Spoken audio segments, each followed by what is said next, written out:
Machado de Assis.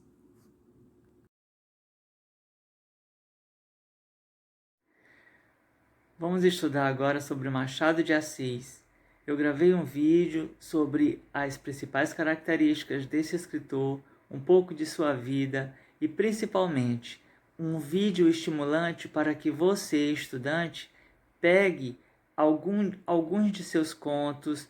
Eu sugiro o conto A Cartomante, que é de uma velocidade narrativa, de um chocante desfecho, de um trio amoroso que vai gerar um final surpreendente. Se você não tem tempo para ler uma obra inteira, pegue um conto de Machado de Assis. O conto é como se fosse um pequeno romance, com uma estrutura caprichada, com desfechos surpreendentes, com personagens rápidos e depois, quando você tomar gosto pelos contos, leia os romances, em que você vai ter ali Machado de Assis ampliado em toda a sua linguagem, em toda a sua riqueza de informações, em toda a sua maestria em compor narrativas que vão além do tempo,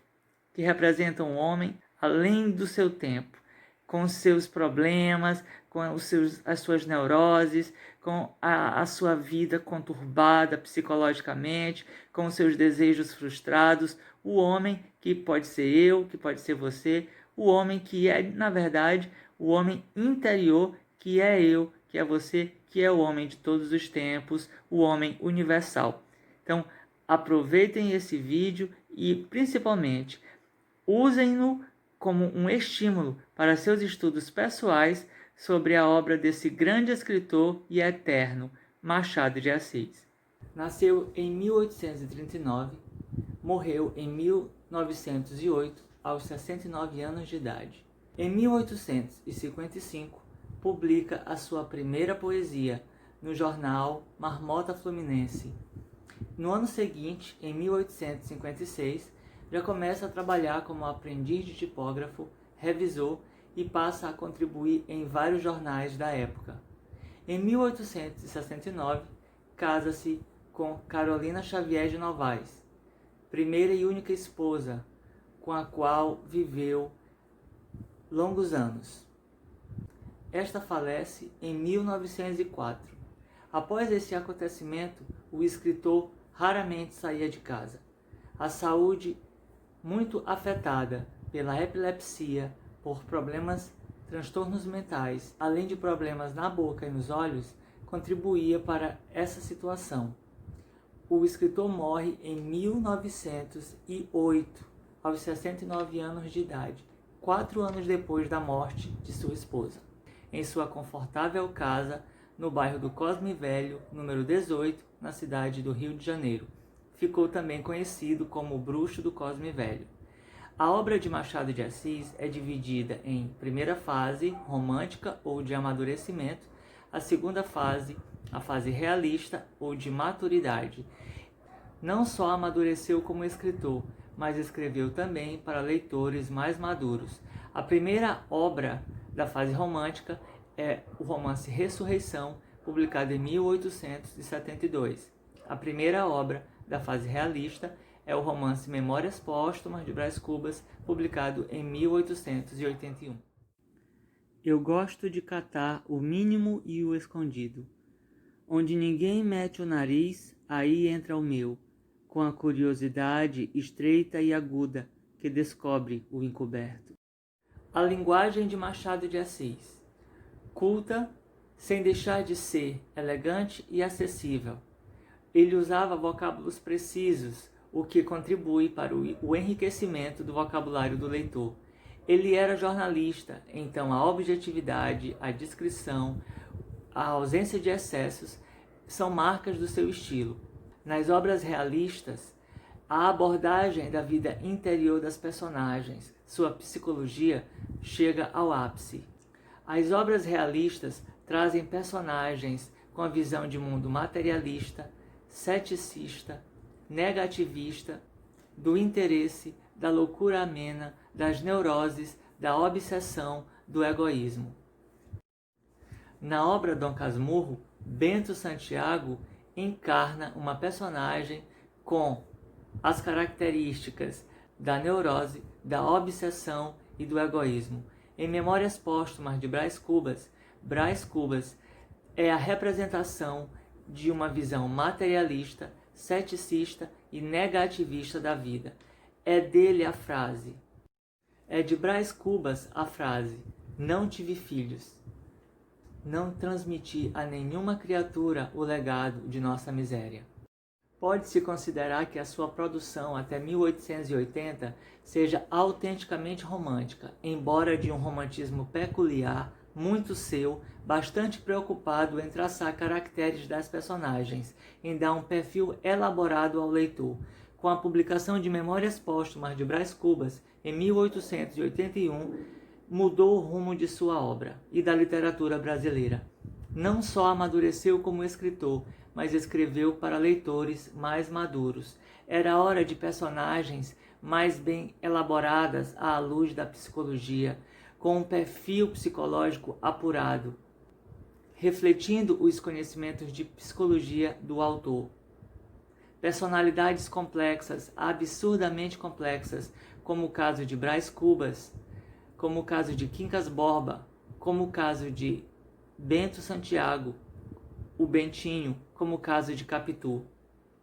Era hora também da reformulação da narrativa do romance, com capítulos curtos, com frases curtas, com uma relação próxima ao leitor, estabelecendo um diálogo com ele.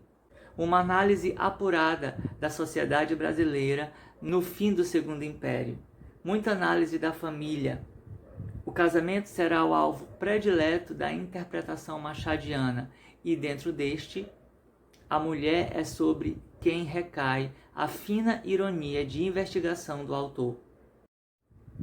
Nos romances escritos após 1880, passa a acentuar certa crítica social, assumindo uma fina ironia quando focaliza questões delicadas como o casamento, o adultério e a exploração do homem pelo próprio homem. Acostumou-se a olhar por detrás das máscaras sociais, a fim de desvendar o jogo das relações sociais, de compreender a natureza humana, e as personagens são penetradas por seu afiado espírito de análise. Em outras palavras, Machado de Assis acreditava que nos indivíduos existem sempre intenções supostas para objetivos reais. É disso que resultam os atos, que se dirigem sempre para a satisfação pessoal de quem os pratica. A posição de Machado de Assis na literatura brasileira é de um reformador, não só porque revolucionou a narrativa, trazendo para ela maior verossimilhança e menos superficialidade, mas porque foi além de seu tempo, construindo narrativas com notável senso psicológico, narrativas além do tempo, além do homem de seu tempo. Narrativas além do tempo, do homem em qualquer tempo. O nome é Joaquim Maria Machado de Assis. Joaquim em homenagem ao seu padrinho, Joaquim Alberto de Souza Silveira. Maria para a sua madrinha, Maria José de Mendonça Barroso. Machado de Assis teve uma infância muito difícil, venceu todas as adversidades com a sua predisposição, com a sua vocação para a literatura e para o autodidatismo. Sempre aprendeu sozinho, aprendeu francês, aprendeu inglês, destacou-se, apesar de ser um mulato, descendente de um brasileiro mulato, de uma portuguesa açoriana, e vencendo todas as adversidades que uma sociedade como a que havia naquela época, escravista, baseada na propriedade, baseada nas pessoas que tinham posse, em que o ensino até para essas famílias de posse era muito difícil.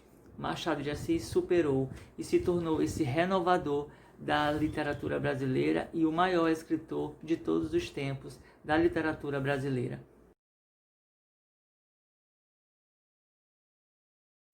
Ele vai falar do mundo inteiro em escala enciclopédica, do começo da humanidade até o final, dos tempos bíblicos até os tempos modernos, passando pela Revolução Francesa. Fala de questões de política, de amor, de filosofia, de religião, enfim, fala de todos os assuntos, remotos ou próximos. Na realidade, ele submeteu a história do mundo e o mundo inteiro aos caprichos autoritários de um proprietário brasileiro, Brás Cubas e Bento Santiago, seus principais protagonistas, à moda do século XIX, da sociedade escravista, patriarcal que havia aqui. Perfil: garoto pobre, mulato, magro, doentio, franzino e autodidata. Venceu a sociedade aprisionante de sua época. Criou o homem respeitado, o maior escritor da literatura brasileira, um renovador. Não é grandiloquência, brilho, palavras de verniz. É a face exata do que foi e é Machado de Assis. Machado de Assis, o maior escritor da literatura brasileira.